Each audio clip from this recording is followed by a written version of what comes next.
Assalamualaikum warahmatullahi wabarakatuh. Bertemu lagi dengan Ibu.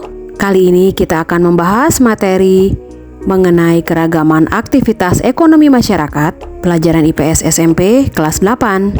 Apakah kalian tahu apa yang dimaksud dengan perdagangan antar pulau?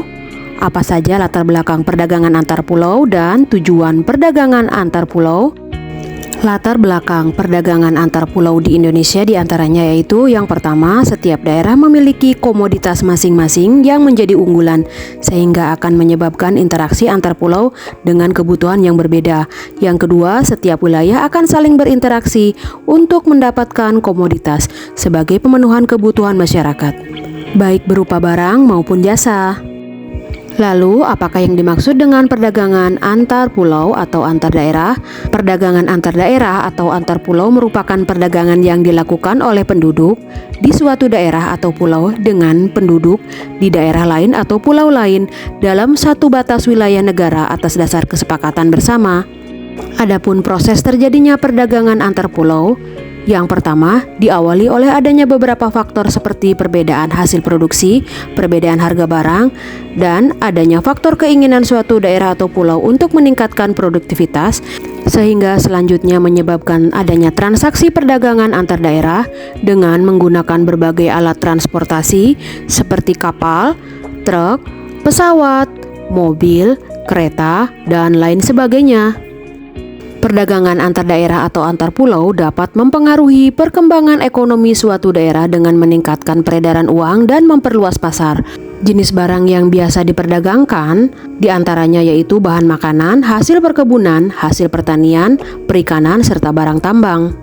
Adapun tujuan perdagangan antar pulau diantaranya yaitu yang pertama, memperoleh keuntungan dari selisih harga beli dan harga jual. Yang kedua adalah memperluas jangkauan pasar. Pasar yang dimaksud adalah konsumen yang mengkonsumsi barang tersebut. Lalu apa saja faktor pendorong perdagangan antar pulau?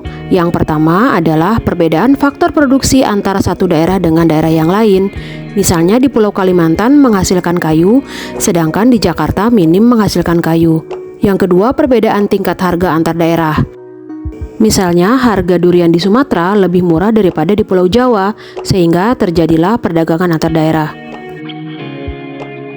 Manfaat perdagangan antar pulau diantaranya yaitu yang pertama, menyediakan alternatif alat pemuas kebutuhan konsumen. Perbedaan kandungan alam dan produk antar daerah akan menyebabkan perbedaan hasil produk setiap daerah.